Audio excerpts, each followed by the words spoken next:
అండి, good morning. Welcome to my channel. ఈరోజు నేను చేయబోయే రెసిపీ పాలు లేకుండా పరమాన్నం ఎలా చేయాలో నేను చూపిస్తాను. దానికి కావాల్సిన మెయిన్ ఇంగ్రీడియంట్స్ అంటే చూడండి.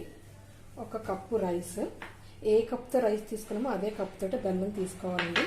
ఒక 4 యాలకులు, ఒక చిన్న బిర్యానీ ఆకు, ఒక చిన్న టీ స్పూన్ నెయ్యి అండి. దీనికి నెయ్యి కూడా ఎక్కువ అవసరం లేదు.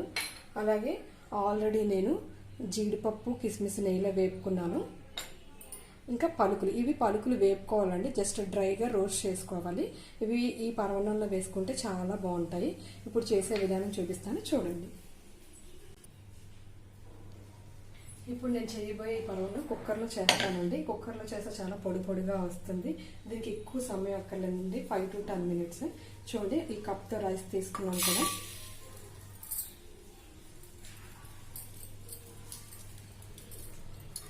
దీన్ని ఒక 5 minutes నానబెట్టేసి ఉంచండి. ఈ రైస్ని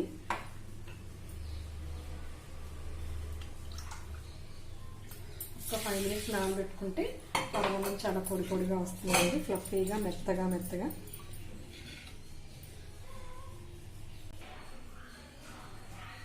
ఇదిగోండి, ఇలాగా నానబెట్టిన తర్వాత వాటర్ ఇలా డ్రైన్ చేసుకోండి. నానబెట్టచ్చు, లేదంటే మామూలుగా డైరెక్ట్గా కూడా చేసేసుకోవచ్చండి. నేను వాడుతున్నది మాత్రం మామూలు రైస్, ఏ బాస్మతి రైస్ అలాంటివి ఏమీ కాదండి. ఏ రైస్తోనే బాగానే వస్తుంది మనం చేసుకునే పద్ధతి బట్టి. ఇప్పుడు నేను ఏ కప్తో రైస్ తీసుకున్నానో ఆ కప్ తోటి వాటర్ వేస్తున్నానండి. చూడండి,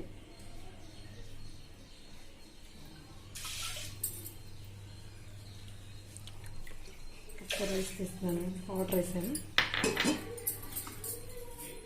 దీన్ని ఇప్పుడు నేను హాఫ్గా బాయిల్ చేస్తానండి. రైస్ని హాఫ్గా కుక్ చేస్తాను, అంటే కంప్లీట్గా కుక్ అయిపోతుంది. జస్ట్ ఒక 2 విజిల్స్ వచ్చేసాక ఆపేసుకోండి. ఎందుకంటే మళ్ళీ మనం దీన్ని బెల్లం వేసి అన్నీ పెట్టి చేస్తాం కాబట్టి జస్ట్ హాఫ్ కుక్కడ్ అనమాట. పొయ్యి వెలిగించి జస్ట్ పెట్టేసుకొని జస్ట్ 2 విజిల్స్ అండి. కుక్కర్ విజిల్స్ వచ్చేలోపు మనం ఇంకొకటి చేసుకుందామండి. నేను ఏ కప్తో రైస్ తీసుకున్నానో ఆ కప్ తోటే బెల్లం తీసుకుంటున్నాను. చూడండి, స్వీట్ ఎక్కువ కావాలనుకున్నా ఎక్కువ వేసుకోండి, పర్వాలేదు. నేను ఇప్పుడు వాటర్లో దీన్ని కరిగిస్తున్నాను. ఇలా వేసుకుంటే రైస్కి బాగా పడుతుందండి, చాలా ఫ్లఫీగా వస్తుంది.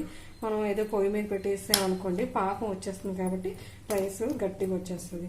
లేదు రైస్ తోటే కుక్కర్లో వేసేయచ్చు కదంటే వేసుకోవచ్చు, కానీ ఇలా వేస్తే ఆ వాటర్లోని రైస్ ఉడుకుతుంది కాబట్టి బెల్లం వాటర్లోని అప్పుడు ఫ్లఫీగా ఉంటుంది పరమాన్నం.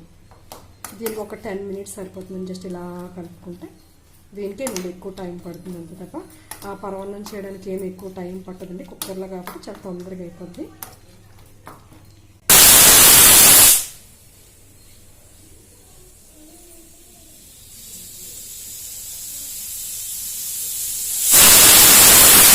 విజిల్స్ వస్తాయండి, ఆపేసాను. ఇది చల్లారిన తర్వాత మూత తీసుకొని చూద్దాం.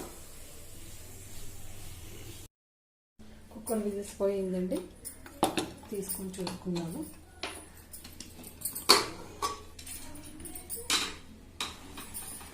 చూసారుగా రైస్ హాఫ్ కుక్కడ్ లాగా.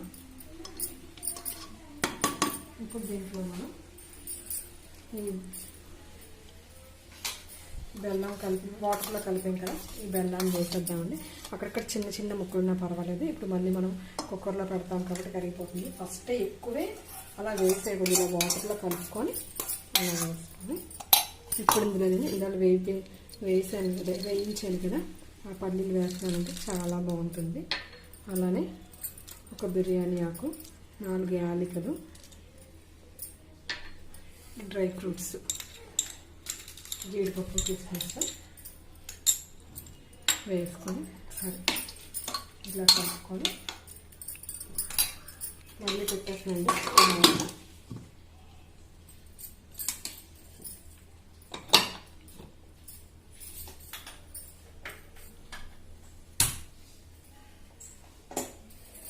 మళ్ళీ ఒక 3 విజిల్స్ వచ్చే వరకు ఉంచుకోండి. 3 విజిల్స్ అయిపోయాక ఆపేసి చూసుకుంటే చాలా ఫ్లఫీగా వస్తుంది పరమాన్నం.